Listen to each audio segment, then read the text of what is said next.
జాతి బిడ్డడు మన గౌరవ రాష్ట్ర మంత్రివర్యులు మరి వల్ల కష్టకాలం ఉంది, అనేక కష్టాలకు వచ్చి ఉన్న శిక్షణ నేను కృషి చేస్తా, ప్రభుత్వం కొంత అంశాన్ని కొట్లాడి నేను కృషి చేస్తాను.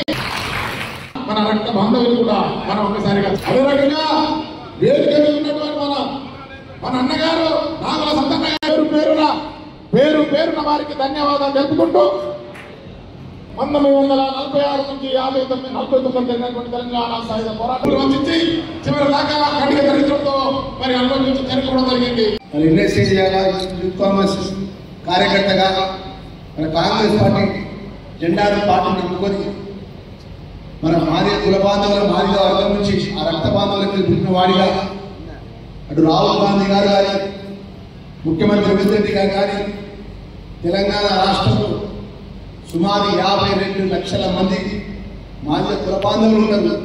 వారి పక్షాన లక్ష్మణ్ కుమార్ ప్రతినిధిగా ఉండేటువంటి సందర్భంలో కూడా 5 గౌరవ శాసనసభ్యులు నేను, కమ్మంపల్లి సత్యన్న, మందల సామ్యం, వేముల వీరేశం, అదేవిధంగా చుక్క లక్ష్మీకాంతం మా తెలంగాణ రాష్ట్రానికి సంబంధించినటువంటి ఏ ఒక్క పార్టీ ఏ నిరసన చేయాలన్నా తెలంగాణ ఉద్యమంలో గజ్జ కట్టాలన్న మేమే, తప్పు కొట్టాలన్న మేమే, దరి వేయాలన్న మేమే, మా మాదిగ తరఫున మేము మా ఎమ్మెల్యేలు మంత్రి పదవి ఇచ్చిన సంతోషపడతామని చెప్పి ఆ రోజు రాహుల్ గాంధీ గారు కానీ ఏఐసిసి నాయకత్వాన్ని ఉమ్మడిగా మేమందరం పంటలుగా 5 కలిసి మా వినతి పత్రం ఇస్తే ఆ వినతి పత్రాన్ని పరిశీలించి రాహుల్ గాంధీ గారు కానీ, మల్లికార్జున ఖార్గే గారు కానీ, సోనియా గాంధీ గారు కానీ, ప్రియాంక గాంధీ గారు కానీ, మన ముఖ్యమంత్రి రేవంత్ రెడ్డి గారి నేతృత్వంలో కూడా 100% మాదిగా ఈ తెలంగాణ ప్రాంత పక్షాన ప్రజల పక్షాన ఉండాలని చెప్పి నాకు అవకాశం రావడం జరిగింది.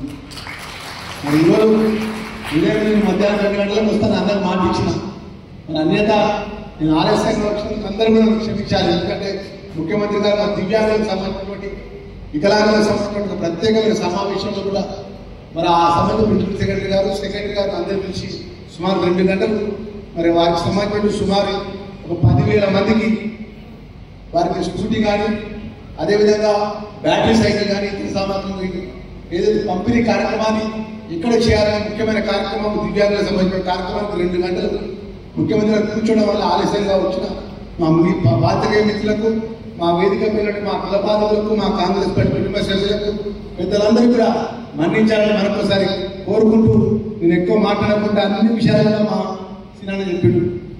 ఒక 2 ముఖ్యమైన 3 విషయాలు చెప్పగలుగుతాను.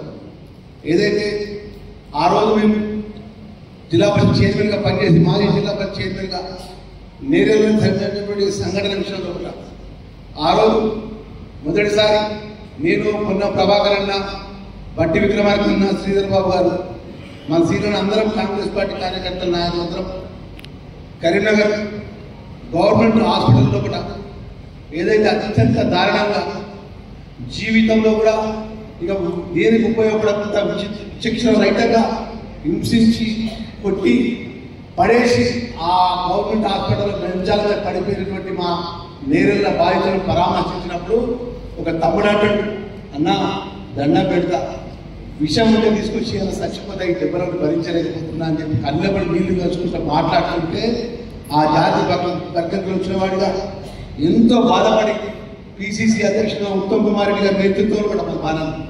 అదేవిధంగా మీరా కుమారి అంటే భారతదేశంలో ఉన్నటువంటి డాక్టర్ బిఆర్ అంబేద్కర్ గారు ఒక పక్షాన ఉంటే బాబు జగజీవన్ రావు గారు ఒక పక్షాన, 2 కలలాగా భారతదేశంలో అట్టడి వర్గాన్ని కాపాడి పేద వర్గానికి అన్ని వర్గాలకు మహోన్నత నాయకుల నుండి బాబు జగజీవన్ రావు గారు కూతురు మీరా కుమారి గారు స్పీకర్ గారు తెలంగాణ ఇచ్చిన బిడ్డ, ఆ తల్లి స్వయంగా వచ్చి పిసిసి అధ్యక్షుడు ఉత్తమ్ కుమార్ రెడ్డి గారు నడిచిన సందర్భంలో కూడా వేదిక పైన మేమందరం కూడా సాక్ష్యం. ఆ కుటుంబాల నుంచి పరామర్శిస్తే వారు వచ్చి ఏడ్చుకుంటూ మాట్లాడుతుంటే చాలా బాధ అనిపించింది. మేమే రాజులం, మేమే మంత్రులం, మాకెవ్వడు ఎదురు లేడని చెప్పి సంతోష్ రావు, కేటీఆర్, ఆ రావు, ఈ రావు విచక్షణ రహితంగా మా వాళ్ళ మీద దాడి చేసిన సందర్భంలో ఉన్నారు. ఒక్క మాట చెప్పదలుచుకున్న మా మిత్రులందరూ కూడా ఈరోజు దేశంలో పేద వర్గానికి, అట్టడుగు వర్గానికి అండగా ఉంది కాంగ్రెస్ పార్టీ. మరి ఆ కాంగ్రెస్ పార్టీ పక్షాన మీ అందరి పక్షాన ఈరోజు అఖిల భారత కాంగ్రెస్ పార్టీ రాహుల్ గాంధీ గారి నాయకత్వంలో కూడా మల్లికార్జున ఖార్గే గారి నాయకత్వంలో కూడా చివరిగా ఏదైతే దళిత డిక్లరేషన్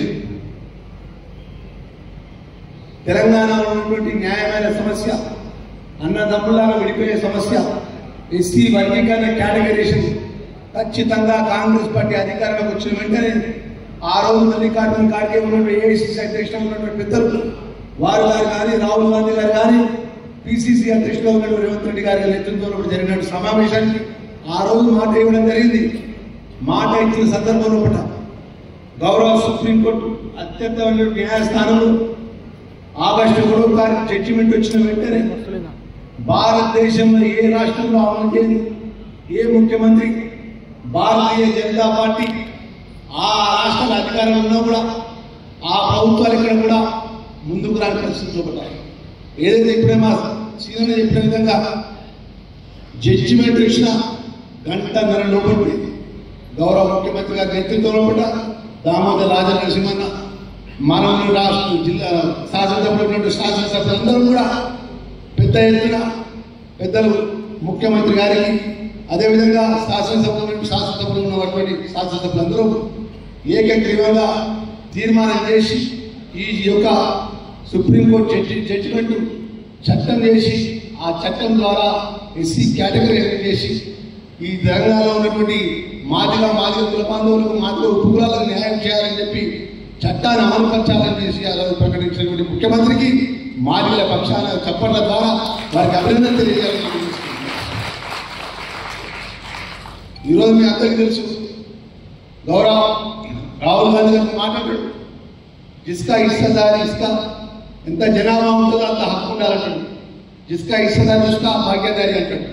ఆ ఒక ఆలోచన పరంగా మన ఎస్సీ కేటగిరీషన్ విషయంలో కూడా గౌరవ ముఖ్యమంత్రి రేవంత్ రెడ్డి గారు ఏకసభ్య కమిషన్ ఏర్పాటు చేసి ఉపసంఘం మంత్రివర్గ ఉపసంఘం ఏర్పాటు చేసి జిల్లాలో ఉన్నటువంటి తెలంగాణ జిల్లాలో ఉన్నటువంటి అన్ని జిల్లాలలో పర్యటించి ఆ అన్ని జిల్లాలకు సంబంధించినటువంటి అన్ని వర్గాల ప్రజలకు అభిప్రాయం తీసుకొని తిరిగి శాసనసభలో పెట్టి శాసనసభలో చర్చ చేసి ఆ చర్చ చేసిన సందర్భంలో పట్ల ఒక అత్యంత ముఖ్యమైనటువంటి ఘట్టంలో ఈ రాష్ట్రంలో 10 సంవత్సరాలు మేమే ముఖ్యమంత్రులు మేమే మంత్రులం అని పరిపాలించి ప్రభుత్వంలో ఉన్న మాజీ ముఖ్యమంత్రి కేసీఆర్ ఆ రోజు వర్గీకరణ చట్టాన్ని అమలు చేస్తుంటే కూడా చట్టసభలో ఉన్నటువంటి ఆ పార్టీ ఆ నాయకులు అని చెప్పి చెప్తున్నా.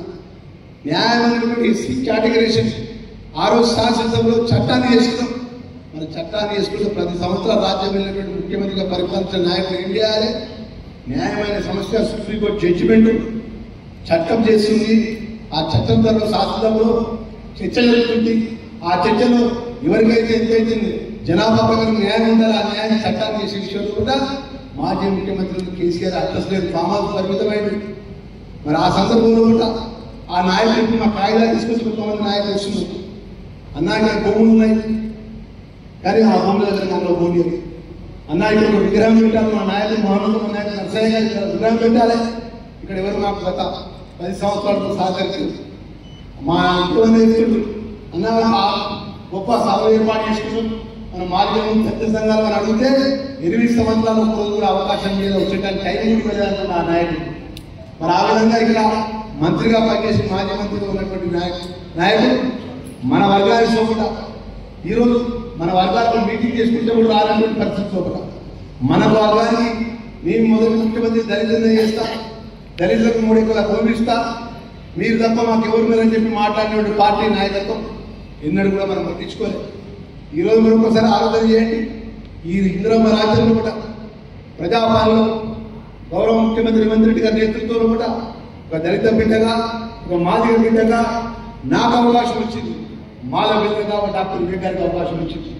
15 వర్గాలకు సంబంధించినటువంటి ఏదైతే 42% కులగణన ఏదైతే చేసి ఈరోజు దళితులు కానీ బీసీలు కానీ కాంగ్రెస్ అండగా ఉండాలని కాంగ్రెస్ ఆదుకోవాలని గౌరవ ముఖ్యమంత్రి గారి నేతృత్వంలో ముందుకు పోతున్న సందర్భంలో కూడా మీ అందరికీ నేను మాటిస్తున్నా. మీ లక్ష్మణ్ కుమార్గా మీ అన్నగా మీ కుటుంబ సభ్యుడిగా సామాన్య కార్యకర్తలుగా ఈ స్థాయికి వచ్చిన వ్యక్తిగా మీకు అనేక కాయిదాలు ఇచ్చినారు. మా అన్నలు కొంతమంది చెప్తే అన్న రౌడీ షీట్ ఓపెన్ అయింది మా మీద అంటుంది. మా సీనియర్ చెప్తున్నా అన్న ఒక నెల తర్వాత మీటింగ్ పెట్టాను, ఎస్పీని పిలుద్దాం, ఐజీని పిలుద్దాం, ఇక్కడ మీటింగ్ పెడదాం, అవుట్ రెవెన్యూ సెక్రటరీ పిలుద్దాం. మన వాళ్ళకి సంబంధించిన బియ్యం సిరిసిల్ల జిల్లాలో కూడా దళితులకు పేదవాళ్ళకి చెందాల్సిన భూమి 100% ఇచ్చే బాధ్యత మీ నాయకత్వంలో తీసుకోవాలి, ప్రభాకరణ తీసుకోవాలని చెప్పి మనం చూస్తున్నా.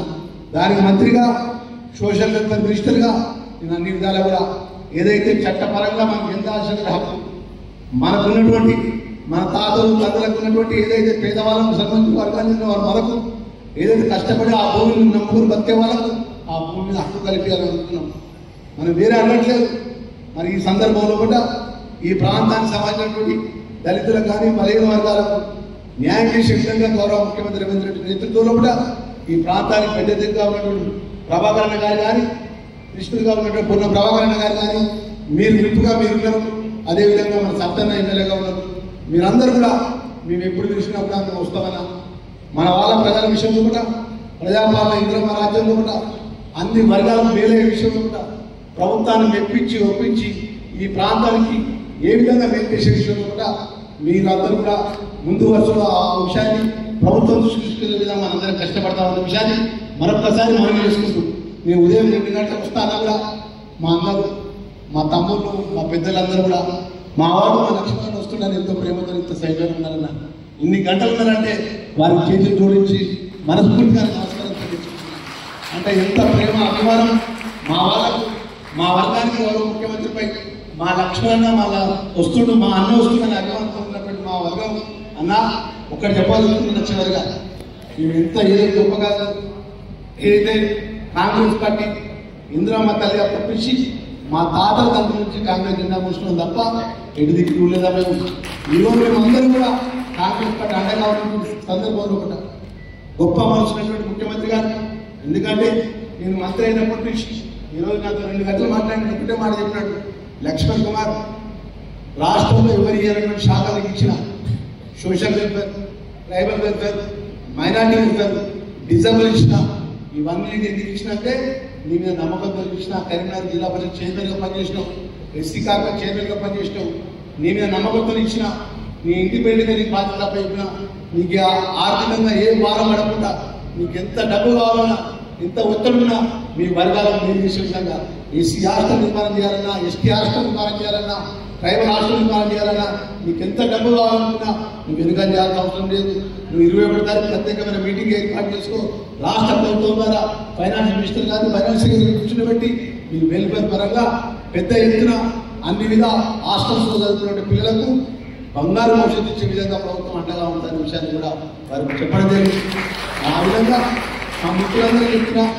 మొన్న మీ అందరికీ తెలుసు ఒక 20 రోజుల క్రితం గౌరవ ముఖ్యమంత్రి గారితో నేను ఉస్మాన్ యూనివర్సిటీ మీటింగ్కి వెళ్ళినా. అక్కడ ట్రైబల్ వెల్ఫేర్ 10 కోట్ల రూపాయల బిల్డింగ్ శంకుస్థాపన ఉండేది. ఒక మాట మాట్లాడి లక్ష్మణ్ కుమార్ ఈ తెలంగాణ రాష్ట్రంలో జనాభా ఎక్కువ మీది మాది బలగం ఎక్కువ, జనాభా ఎక్కువ బలగం ఎక్కువ, కానీ ఐక్యత ఉండాలి. ఐక్యత ఉంటే ఫలాలు అందుతాయి. ఆ ఫలాలు అందే సందర్భంలో కూడా నేను ఒక్క మాట చెప్తున్నా. లక్ష్మణ్ కుమార్ ఏది ఇచ్చినా ఇవ్వకపోయినా రాష్ట్ర ముఖ్యమంత్రిగా చెప్తున్నా, ఈ తెలంగాణ రాష్ట్రంలో ఎస్టీ, ఎస్సీ, బీసీ, మైనారిటీలకు విద్య ఇస్తా. ఆ విద్యకు ఎంత ఖర్చులు కానీ నేను ప్రభుత్వం ద్వారా వెచ్చిస్తా. ఆ విద్య విధంగా ఆ వెల్ఫేర్ పరంగా ఉన్నావు కాబట్టి నువ్వు ముందుకు పోవాలని చెప్పాడు. ఆ రోజు 10 సంవత్సరాలు రాజ్యం వెళ్ళినటువంటి మాజీ ముఖ్యమంత్రి కేసీఆర్ కానీ, ఇక్కడ ప్రాతినిధ్యం చేసిన మాజీ మంత్రి కేటీఆర్ కానీ, ఆ ప్రభుత్వ మంత్రులు పనిచేసిన వాళ్ళు ఏరియా ఉస్మానియా గడ్డ మీద కాలు పెట్టలే. ఉస్మానియా యూనివర్సిటీ వాళ్ళకి ఏర్పడింది. మరి అలాంటి పరిస్థితుల్లో కూడా ముఖ్యమంత్రి గారు ఆ మీటింగ్ ముందున్నాడు. లక్ష్మణ్ కుమార్ బీసీతో ఒక మాధ్యమం చేసిన కుమార్ వైస్ ఛాన్సలర్ తెలంగాణ ఉమ్మడి ఆంధ్ర రాష్ట్ర చరిత్రలో కూడా ఒక మాదిగా పిల్లలు వైస్ ఛాన్సలర్ చేసిన ఉస్మానియా యూనివర్సిటీ ఎస్సీ, ఎస్టీ పిల్లలు, బీసీ పిల్లలు ఆ విద్యార్థులకు అండగా ఉండే విధంగా మనం పోదామని చెప్పి అక్కడ మాట్లాడిన వేదికపై ఆ రోజు మేము వేదికపై వారి పక్కన కూర్చున్న ఒక మాట మాట్లాడి ఈ యొక్క ఉస్మానియా యూనివర్సిటీ సంబంధించినటువంటి ఏదైతే గొప్పగా సరస్వతి నిలయంగా ఉన్నటువంటి ఈ యొక్క తెలంగాణ గడ్డపై ఉన్నటువంటి ఉస్మానియా యూనివర్సిటీలో ఇక్కడ నుంచే తెలంగాణ ఉద్యమం మొదలైంది. ఇక్కడ నుంచే విద్యార్థులు బలిదానం చేసుకున్నారు ఈ తెలంగాణ ఉస్మానియా యూనివర్సిటీ గడ్డపై నుంచి. నేను ఒక విషయం చెప్పదలుచుకున్నాను. నేను ముఖ్యమంత్రి గారు మాట్లాడారు.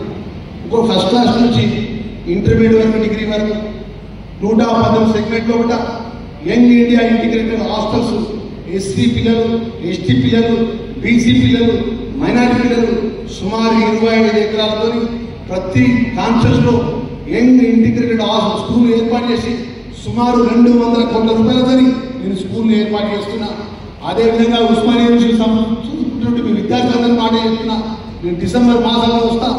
సుమారు ఈ ప్రాంతానికి సంబంధించిన 1000 కోట్ల రూపాయలు ఉస్మానియా అభివృద్ధి కోసం మీ బిడ్డగా, మీ పాలన బిడ్డగా, మీ ముఖ్యమంత్రిగా నేను మాటిస్తున్నాను. పెద్ద ఎత్తున మీకు అన్ని విధాలు ఆదుకుంటాను మాటిచ్చింది. ఎందుకంటే ముఖ్యమంత్రి గారికి ఒక ఆలోచన ఉన్నది. ఈ రాష్ట్రంలో ఒక మంచి చదువు ఇవ్వాలి, మంచి ఆరోగ్యపరమైన హాస్పిటల్ ఇవ్వాలి. మరి ఆ పరిస్థితిలో కూడా మన ప్రాంతాన్ని ఆదుకునే విధంగా ఆలోచనకరంగా ఉన్నటువంటి ముఖ్యమంత్రి గారు మరి మీ అన్నగారి రాష్ట్ర క్యాబినెట్లో నిన్న ఈ జిల్లాకు సంబంధించిన ఉమ్మడి జిల్లాకు సంబంధించిన ప్రభాకర్ శ్రీధర్ బాబు గారు ఉన్నాడు. మేము ముగ్గురు మంత్రులుగా ఉన్నాం. విప్పుగా శ్రీధర్ ఉన్నాం. మన ప్రాంతానికి సంబంధించినటువంటి పేద ప్రధానిగా ఇందిరమ్మ రాజ్యం ప్రజాపాలన ప్రజలకు ఇచ్చిన మాట అమలు చేసే విషయంలో 6 గ్యారెంటీ పథకాల్లో 4 గ్యారెంటీ పథకాలు ఈ ప్రభుత్వం ఆ రోజు 10 సంవత్సరాలు రాజ్యమే ఆర్థిక సంక్షోభం సృష్టించి మేమే రాజ్యం, మేమే మంత్రులను ఆర్థిక విచ్ఛిన్నాభివృద్ధి చేసినా కూడా ఇలా పేదవాళ్ళకి సంఘటన చేస్తున్నాం. ఇలా ప్రతి ఆధారంగా రేషన్ కార్డు ఇస్తున్నాం. 200 యూనిట్లు ఉచితంగా కరెంట్ ఇస్తున్నాం. ఈ రోజు రాష్ట్రంలో కానీ దేశంలో కానీ ఏ ఊళ్ళో నెలకొని ఇందిరమ్మ ఇల్లు లేని ఊరు ఉండదు. ఆ విధంగా ఇందిరమ్మ పరంగా ప్రతి గ్రామంలో ప్రతి నియోజకవర్గంలో కూడా 3500 ఇందిరమ్మ ఇల్లు ఇచ్చిన ప్రభుత్వం ఏదంటే అది రేవంత్ రెడ్డి ప్రభుత్వం అని చెప్తున్నాం. ఆ రోజు ముఖ్యమంత్రులు ఉన్న పరిపాలన ఏం కట్టున్నారు? కలెక్టర్ ఆఫీసులు కట్టున్నారు, ఎమ్మెల్యే భవనాలు కట్టున్నారు, ప్రగతి భవనాలు కట్టున్నారు. పేదవాళ్ళకి సంబంధించినటువంటి ఒక ఎస్సీ హాస్టల్ అన్నామా, ఒక ఎస్టీ హాస్టల్ అన్నామా, ఒక పేదవాళ్ళకి సంబంధించినటువంటి ఒక సంక్షేమ రాష్ట్రానికి సంబంధించినటువంటి ఒక మంచి చేద్దామని ఆలోచించలేదు. ఎందుకంటే మనం చదువుకుంటే తెలివంతమైంది, మనం చదువుకుంటే ప్రశ్నిస్తాం, మనం చదువుకుంటే సమకాలీనంగా కూర్చుంటాం. అందుకే మనం చదువు రాకుండా అక్కడికక్కడ ఎక్కడ అక్కడనే ఉండాలని చెప్పి అటు ఉస్మానియా యూనివర్సిటీకి సంబంధించిన గద్దన రాష్ట్రాన్ని పట్టించుకోలేదు, మన గ్రామీణ ప్రాంతాల స్కూళ్ళను పట్టించుకోలేదు. నేను శశి గారు మినిస్టర్గా అనేక హాస్టల్స్ విజిట్ చేస్తాం. అప్పుడు మన ప్రభుత్వంలో 2014 ముందు ఉన్నటువంటి మన ప్రభుత్వంలో కట్టినటువంటి బిల్డింగ్ తప్ప అనేక బిల్డింగ్లు కూడా ప్రభుత్వం కొత్తగా బిల్డింగ్ ఏర్పాటు చేయాలి. ఎస్సీ బిల్డింగ్ కానీ, ఎస్టీ బిల్డింగ్ కానీ, మైనారిటీ బిల్డింగ్ కానీ, బీసీ బిల్డింగ్ కానీ. ఈరోజు మా మిత్రులందరూ మనం చేసుకుంటున్నాం. ప్రజాపాలన ఇందిరమ్మ రాజ్యంలో కూడా ప్రజలకు మేలు చేసే కార్యక్రమంలో కూడా మీరు రాజకీయంగా గౌరవ ముఖ్యమంత్రి గారు ఆ రోజు ఇచ్చిన మాట 4 గ్యారెంటీ పథకాలు అమలు చేసుకుంటూ 2 గ్యారెంటీ పథకాలు అమలు చేసిన పరిస్థితిలో కూడా ఆర్థికంగా ఇబ్బంది ఉన్నప్పటికీ ఈరోజు ఏ రాష్ట్రంలో భారతదేశంలో కూడా రైతులకు సంబంధించిన విషయంలో 9 రోజుల్లో కూడా 9,000 కోట్ల రూపాయల రైతు భరోసా ఇచ్చినటువంటి ప్రభుత్వం ఏదంటే గౌరవ ముఖ్యమంత్రి గారి ప్రభుత్వం. ఇటు నిరుద్యోగ యువకులు సుమారు 56,000 ఉద్యోగాలు ఇవ్వడం జరిగింది ఈ ప్రభుత్వం. ఎస్సీలను కానీ, ఎస్టీలను కానీ, బీసీలను కానీ, మైనార్టీ కానీ అన్ని వర్గాలు కలుపుకోబోయేటువంటి మన ప్రభుత్వం కాంగ్రెస్ పార్టీ ప్రభుత్వం అనే విషయాన్ని సవినయంగా మనవి చేసుకుంటూ మా మీడియా మిత్రులందరూ కూడా లక్ష్మణ్ కుమార్ మీ అన్నగా కొంచెం ఆలస్యంగా వచ్చినప్పుడు అన్యత భావించాలని మా మీడియా మిత్రులు మరొకసారి చదువుకుంటూ మరొకసారి ఎంతో మనసుతోని, ఎంతో గొప్ప మనసుతోని ఇంత గొప్పగా కార్యక్రమం నిర్వహణ చేసినటువంటి ప్రతి ఒక్కరికి కూడా పేరు పేరున చేతులు జోడించి నమస్కరించి సెలవు తీసుకుంటున్నాం. Thank you. గౌరవనీయులు ఈ రాష్ట్ర మంత్రివర్గ సభ్యులు అడ్డు లక్ష్మణ్ కుమార్ గారికి చేసేటువంటి సన్మానాలు మధ్యాహ్నం 2 గంటలకు అనుకున్నటువంటి సమావేశం రోజు ఆలస్యమైన చెప్పిన సందర్భమైన ఆలస్యమైన సన్మానం చేసుకోవాల్సి చెప్పినటువంటి నిర్వాహక పట్టుతో మరి వారు రావడం ఈరోజు ఈ రాత్రి అయినా ఇంత పెద్ద మొత్తంలో ఉన్నటువంటి మీ అందరికీ కూడా నా ప్రత్యేకంగా అభినందన అందజేస్తుంది. అడ్డు లక్ష్మణ్ కుమార్ గారు అక్కడ ఇక్కడ ఇద్దరు సమాంతరంగా పోరాటం చేసేటువంటి వాళ్ళు ఆ ప్రభుత్వాలు అన్యాయం చేసి అనిశ్చిత గురి కాబట్ట వాళ్ళని అయినా ప్రజలు దిగుతుంది. అక్కడ ధనకోసం ఆశిస్తూ వాళ్ళు ఇక్కడ ప్రజలు మీ విధులు ఇలాంటి సహచరుల స్నేహితుల సహకారంగా రాజన్న ఆశిస్తోటి సాహసకి ఎన్నికైన తర్వాత ఇంతకు దేవాస్ గారు మాట్లాడుతున్నప్పుడు రావు గారు మాట్లాడుతున్నప్పుడు ఆనాటి బాధలు ఆనాటి నియంత్రించిన పోకడు చెప్పినట్టు సందర్భాలు గుర్తు చేస్తుంది. ఈరోజు వచ్చింది ప్రజాపాలన, ప్రజలు ఎదుర్కొంటున్నటువంటి బాధలు గమనించి ప్రజా సమస్యలు పరిష్కరించడం ధ్యేయంగా పనిచేస్తున్నటువంటి ఈ ఇందిరమ్మ రాజ్యంలో ఉన్నటువంటి అంశాలు చక్కగా చెప్పినటువంటి సందర్భం 30 సంవత్సరాలుగా మాదిగ వ్యక్తులు ఎదురు చూస్తున్నాం. మందకృష్ణ మాదిగతో పాటు వేదిక అనేక మంది 2 సంవత్సరాలకు 3 సంవత్సరాలకు మండలాలలో ఎంఆర్పిఎస్ ఉద్యమంలో మాకు వారు జిల్లా రాష్ట్ర కార్యవర్గంలో ఉంటూ పోరాటం చేసినటువంటి ఏబీసీ వర్గీకరణ ఏదైతుందో అది ఈ ప్రభుత్వంలో ఈ ప్రజా ప్రభుత్వంలో ఇందిరమ్మ రాజ్యంలో రేవంత్ రెడ్డి గారు కృషి చేసి అసెంబ్లీలో బిల్లును చట్టంగా చేసే క్రమంలో అర్జున్ లక్ష్మణ్ కుమార్ గారి బాగోగులు చూడాలి, దామోదర్ రాజేంద్ర గారి బాగోగులు చూడాలి. మా చిరకాల స్వప్నం, మా చిరకాల కోరిక ఈ రోజు ఇందిరమ్మ రాజ్యంలో నెరవేరుతుంది. ఈ ప్రభుత్వం సదా ఉండాలి, ఈ ప్రభుత్వం ఇంకా మరి కొన్నాళ్ళు పరిపాలించాలి, మళ్ళీ రావాలని చెప్పి ఆ రోజు చెప్పినటువంటి నాకు బాగా గుర్తు సందర్భం. ఆ రోజు మాట్లాడినటువంటి ఒకరందరూ కూడా అసలు ఊహోకల్ని ఊహించలేని ఈ వర్గీకరణ ఇంత సాహసోపేత నిర్ణయం ఈ ప్రభుత్వం తీసుకుంటుందని పెట్టుకున్నటువంటి సందర్భం లేదని సుప్రీంకోర్టులో తీర్పు వచ్చిందో లేదో మరో విషయం అసెంబ్లీలో నడుస్తామో అసెంబ్లీ ఉన్నాం. ముఖ్యమంత్రి రేవంత్ రెడ్డి గారు ముందుగా లక్ష్మణ్ కుమార్ గారు తర్వాత మా బీసీ మమ్మల్ని కూడా పిలుచుకొని వెంటనే ఈ అంశాన్ని మనం చట్టసభలో తీసుకొని మనం ఈ కార్యక్రమాన్ని ముందుకు తీసుకోవాలని చెప్పని ఈరోజు ఓటీపీ అంబేద్కర్ గారిని దేని సందర్భంగానే అమలు చేసుకొని విద్యా ఉద్యోగాల్లో కూడా ఈరోజు అమలు చేసుకునే కార్యక్రమం చేసే సందర్భం మీరందరూ కూడా స్థాయిగా చూస్తున్న సందర్భం వాళ్ళకు మనకు తేడాను ఈరోజు సుష్టంగా కనిపిస్తున్న ప్రభుత్వం మన సిరిసిల్ల ప్రాంతమే నూతన ప్రజాస్వామ్య విప్లవం ద్వారానే ఈ ప్రాంతంలో ప్రజా సంస్కారం తీసుకొని చెప్పినటువంటి భావాలు ఉన్నటువంటి ప్రాంతాలు ఉన్నటువంటి ప్రాంతంలో కూడా ఆనాటి విధంగా అనేక సమస్యలు పరిష్కారం చేసుకునే సందర్భం. ఈరోజు గౌరవనీయులు ఈరోజు లోక్సభలో ప్రతిపక్ష నేత రాహుల్ గాంధీ గారు ఈ దేశంలో కన్యాకుమారి నుంచి కాశ్మీర్ పాదయాత్ర చేసినప్పుడు కానీ మణిపూర్ నుంచి ముంబైకి పాదయాత్ర చేసినప్పుడు కానీ ఎవరి స్థాయిలో తేలాలి, వారికి అంత సమన్యాయం లేదని చెప్పండి. ఈరోజు కులగడ జరిగినాం. 56% బీసీ లెక్క తేలింది. 42% రాజకీయ విద్య ఉద్యోగాలు కూడా ఈరోజు రిజర్వేషన్ కల్పించే ఒక ఆలోచన ముందుకు పోతున్న సందర్భం. అంటే ఎస్సీ ఎస్టీ బీసీ మైనార్టీ వర్గాలను అభివృద్ధి పథకంలో తీసుకుపోయే ఒక లక్ష్యం మళ్ళీ కాంగ్రెస్ ప్రభుత్వం వచ్చిన తర్వాతనే మొదలైంది. చెప్పడానికి చేసేటువంటి ప్రయత్నం ఈరోజు సభ ద్వారా ఈరోజు మనం వెనుకబడినటువంటి తరగతులు కానీ ఈరోజు బహుజనులకు సంబంధించిన అందరం కూడా ఈ ప్రభుత్వం సంబంధించిన కార్యక్రమాల్ని అమలు చేస్తూ ముందుకు పోయే క్రమంలో మద్దతు ఇస్తూ ఉండాల్సినటువంటి తీరుతెన్నులు కూడా చెప్పే ప్రయత్నం చేస్తుంది. ఈ ప్రభుత్వం వచ్చిన తర్వాత అనేక చక్కని సంక్షేమ కార్యక్రమాలు మొదలయ్యాయి. ఎవరికైతే పేదలకు ఉపయోగపడే కార్యక్రమాలు 10 ఏళ్లుగా అమలు కానటువంటివి 10 సంవత్సరాలుగా 10 రేషన్ కార్డు మంజూరు కాని సందర్భం ఉంటే ఈరోజు రేషన్ కార్డులు ఇవ్వడమే కాకుండా సన్న బియ్యాలు ఇచ్చే కార్యక్రమం ఎస్సీ ఎస్టీ బీసీ మైనార్టీ వర్గాలు అనేక మందికి అందించిన సందర్భంలో పేదలకు ఇళ్ల నిర్మాణం నాకు బాగా గుర్తు. ఇది రాజకీయమైనటువంటి ప్రసంగం కాకపోవచ్చు, రాజకీయమైనటువంటి ప్రసంగం చేయడం కరెక్ట్ కాకపోవచ్చు, కానీ గత ఎన్నికల ముందు ఒక మాట నేను గ్రామాల్లో డబుల్ బెడ్రూమ్ అధికారంలో వచ్చేప్పుడు డబుల్ బెడ్రూమ్ ఎక్కడికి వెళ్ళలేదు. మీరు ఒక డబుల్ బెడ్రూమ్ ఊరు చూపిస్తే మీరు ఓటాడగము, అది ఇందిరాబాద్ ఇల్లు లేని ఊరు చూపిస్తే మీరు ఓటాడుకుంటారు ముందుకు వస్తారని చెప్పన్నాం. ఎవరు ముందుకున్నాడు ఎక్కడ 10 ఏళ్ళు ఎక్కడికి డబుల్ బెడ్రూమ్ ఉన్నాడు. ఆనాటి ఇంద్రం ఇల్లే మరి 10 ఏళ్ల తర్వాత మళ్ళీ ఇప్పుడు లేని వాళ్ళకి ఇంద్రం ఇల్లు ఇస్తున్నటువంటి ఈ జిల్లాలో ఇంచుమించు 8,000 పైచిలకు పేదలకు ఇల్లుచుకొని ముందుకు పోతున్న సందర్భాన్ని గుర్తు చేసే సందర్భం. అది కూడా ఒకటి కాదు, 2 కాదు, 5 లక్షల రూపాయలు ఇచ్చే కార్యక్రమం భారతదేశంలో ఏ రాష్ట్రంలో కూడా 5 లక్షలు పేదవాళ్ళు కట్టుకుంటే ఇస్తున్నటువంటి స్కీమ్ లేనటువంటి సందర్భాన్ని చెప్పే ప్రయత్నం చేసింది.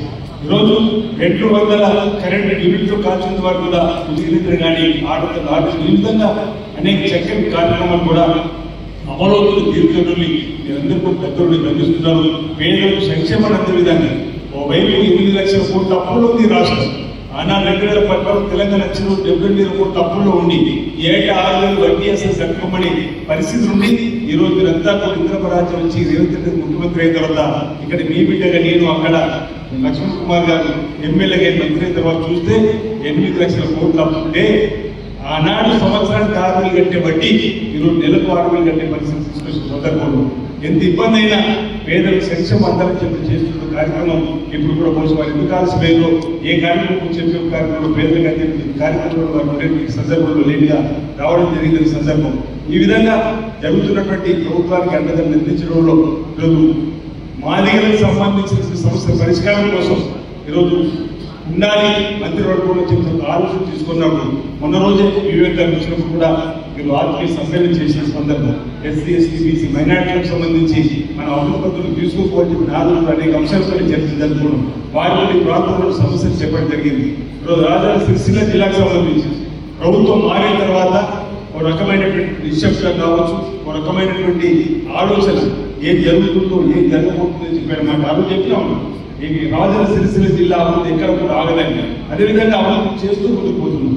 ఈ రాష్ట్రంలో ఇప్పుడే దేవరాసాలు చెప్పినప్పుడు ఏ విధంగా నియంత్రిత పరిపాలన సాగింది, ఇక్కడ ఏ విధంగా మమ్మల్ని అరెస్ట్ చేసారో అని చెప్పండి. ఈరోజు మంత్రిగా అటూరి లక్ష్మణ్ కుమార్ వస్తే ఏ ఒక్కరి అరెస్ట్ జరగలేదు. కానీ ఆనాడు ఆ మంత్రి వచ్చిన ప్రతిసారి హౌస్ అరెస్టులే, నిర్బంధమే, పోలీస్ స్టేషన్ ఇచ్చే విధంగా అంటే పరిస్థితి మారింది. మేము ధర్నాలు చేసుకున్నటువంటి స్వేచ్ఛ ఇచ్చిన పరిస్థితి చెప్పండి.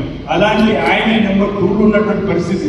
కానీ ఇక్కడ నేతలకు 300 పైచి కోట్లు బకాయిలు పెట్టిపోతే మీరు ఈ ప్రభుత్వం వచ్చిన తర్వాత నేతలను కాపాడే ప్రయత్నం చేసిన సందర్భాన్ని ఈరోజు మనం రైతులకు కాపాడే ప్రయత్నం చేస్తున్నటువంటి సందర్భాన్ని మనందరూ కూడా గుర్తు చేస్తుంది. రాబో రోజుల్లో కూడా ఎస్సీ ఎస్టీ బీసీ మైనార్టీ వర్గాల అభివృద్ధి కోసం పాటుపడుతూ మనందరూ కూడా పోవడం చెప్పండి. ఈరోజు ఇక్కడ మనకు అవకాశం ఇచ్చిన తర్వాత అక్కడ వాళ్ళు శాసనసభ్యులు మొదటిసారి గెలిచిన తర్వాత ఇక్కడ నేను శాసనసభ్యులు మొదటిసారి గెలిచినాక ఇద్దరికి మీకు అవకాశం ఇచ్చింది గౌరవ ముఖ్యమంత్రి రేవంత్ రెడ్డి గారు. ఇద్దరు కూడా ఇంచుమించు 2 నెలల క్రితం మంత్రి కాగల ముందు ఒకటే బెంచ్లో పక్క, ఇప్పుడు కూడా ఒకటే బెంచ్లో వచ్చింది. మళ్ళీ ఇప్పుడు కూడా నా పక్కనే వారి పక్కన నా సీట్, నా పక్కన వారి మళ్ళీ అంటే ఇద్దరు కూడా బిగ్గుగా రాష్ట్ర శాసనసభ నడిచేటువంటి సందర్భాన్ని తీసుకున్న సందర్భంలో అనేకం కూడా నేర్చుకొని ఈరోజు మన వర్గాలకు సంబంధించి ఎక్కడ ఏ సమస్య వచ్చినా అక్కడ వారికి అండగా నిలబడాలి, ఆ సమస్యను పరిష్కారం చేయాలని చెప్పి ఒక పత్రికని కింది నుంచి వచ్చిన వాళ్ళంగా, గ్రామ స్థాయికి వచ్చిన వాళ్ళంగా ఎక్కడ ఏ ఇబ్బంది వచ్చినా ఆ ఇబ్బంది అధిగమించే విధంగా ప్రయత్నం చేయాలని చెప్పని అనుకున్నాం. ఆ విధంగానే ప్రయత్నం చేస్తున్నాం. అందుకు మీ అందరి సహకారం కూడా అభివృద్ధి గ్రామాలలో ఎక్కడ ఏ ఇబ్బందులు ఆ ఇబ్బందులు అధిగమించే ప్రయత్నం చేస్తున్నటువంటి సందర్భంగా నేను ఇక్కడ ఉన్నటువంటి మీ అందరూ కూడా పేరు నాకు తెలియజేస్తుంది. మరి ఈరోజు ఈ జిల్లాకు సంబంధించి అనేక సమస్యలు వారు గారు వ్యక్తిగత భూముల్లో గౌరవనీయ మంత్రి గారు లక్ష్మణ్ కుమార్ ఇచ్చినప్పుడు చెప్పేటువంటి కార్యక్రమం కానీ, దేవదాస్ గారు చెప్పే కార్యక్రమం కానీ, రాము గారు చెప్పే కార్యక్రమం కానీ, ఇంకా సుధాకర్ చెప్పే ప్రయత్నం చేసినటువంటి సమస్యలు ఉంటే గంభీరావు గారికి సంబంధించినటువంటి సమస్యలు తప్పనిసరిగా జిల్లాలకు సంబంధించిన సమస్యలు కూడా జన్యుని చెప్పనుకున్నాం. ఆ జిల్లాకు సంబంధించిన వారు కూడా ఇవ్వాలని చెప్పినటువంటి కార్యక్రమం కలిగినప్పుడు చెప్పినాం. వారు కూడా చెప్పిన వారు కూడా కార్యక్రమాన్ని అమలు చేసే కార్యక్రమం చెప్తా వారు చెప్పిన మాట చెప్తూ నేరానికి సంబంధించినటువంటి వార్తలు ఉన్న కోసం ప్రత్యేకంగా కూడా మాట్లాడి ఈ అంశాలన్నింటి కూడా తప్పనిసరిగా మరి అండగా నిలబడే క్రమంలో గౌరవ అటు లక్ష్మణ్ కుమార్ గారు అండదండలు రాజధాని సిరిసిల్ల జిల్లా ఉంటాయని నేను అనగానే వర్గాలకు సంబంధించినటువంటి ఎస్సీ మైనార్టీకి సంబంధించినటువంటి సమస్యలు ఎక్కడ ఉంటే అక్కడ వాలి ఆ సమస్య పరిష్కారం ముందుండాలని చెప్పి నేను కూడా మనందరి పక్షాన ఈ జిల్లా పక్షాన వారిని కోరేటువంటి కార్యక్రమం చేస్తూ ఈరోజు మాజీ శాసనసభ్యులు కర్నూలు నర్సయ్య గారికి సంబంధించినటువంటి విగ్రహానికి సంబంధించినటువంటి మొదటి ప్రభుత్వంలో భాస్కర్ కూడా నాతో సహచరుడుగా పనిచేస్తా ఉన్నాడు. మలకపేట వాసిగా ఏ పోతా ఉంది. ఇప్పటికే మా మధ్యలో ఒక ఆలోచన వచ్చింది. ఇప్పటికే చర్చ జరిగింది. గతంలో కొండ ప్రభాకర్ గారు గతంలో వచ్చినప్పుడు చర్చ జరిగింది. ఈరోజు లక్ష్మణ్ కుమార్ వచ్చినప్పుడు మాట్లాడుతున్నారు. తప్పనిసరిగా సముచిత స్థానాన్ని ఇవ్వాల్సిందే. వారి విగ్రహానికి సంబంధించినటువంటి దానిలో మనం ముందుగా పెట్టుకుని పోదాం. ఈ మధ్యలో మహాత్మా జ్యోతిరావులకు సంబంధించినటువంటి దంపతుల విగ్రహాలను పెట్టుకున్న మహనీయుల విగ్రహాలను ఏర్పాటు చేసుకుని ముందుకు పోయే క్రమంలో మీరు కూడా వారి సరసన చేర్చేటువంటి క్రమంలో ఎక్కడైతే బాగుంటుంది మీ అందరితో మాట్లాడి వారి సలహాలు తప్పనిసరిగా ముందుకు పోదాం వాటి సందర్భంగా తెలియజేస్తూ ఇంకా అనేక కార్యక్రమాలలో కూడా మీ వంతు సహకారాన్ని అందివ్వడానికి ప్రభుత్వానికి నిండుగా మద్దతు ఇవ్వడానికి మీ సహకారం కావాలని చెప్పి సందర్భంగా నేను మీ అందరికీ కూడా పేరున విజ్ఞప్తి చేస్తూ ఈరోజు ఇది ధార్మిక కార్మిక క్షేత్రంగా కార్మిక క్షేత్రంగా ఉన్నటువంటి రాజన్న సిరిసిల్ల జిల్లాలో అన్ని రంగాల్లో అభివృద్ధి తీసుకొని పోవడానికి ప్రజలు మనకు అవకాశం ఇచ్చింది కాబట్టి ఈ వచ్చిన అవకాశాలు సద్వినియోగం చేసుకొని ముందుకు సాగుతామని ఈ క్రమంలో మీ వంతు సహాయ సహకారాలు నిండు సంపూర్ణంగా అన్ని వారికి సందర్భంగా కోరుతూ మరోసారి ఈ ఆత్మ సభ్యులు ప్రశ్న పెట్టి మరి పెద్ద లక్ష్మణ్ కుమార్ గారికి నా వైపు ప్రత్యేక అభ్యర్థన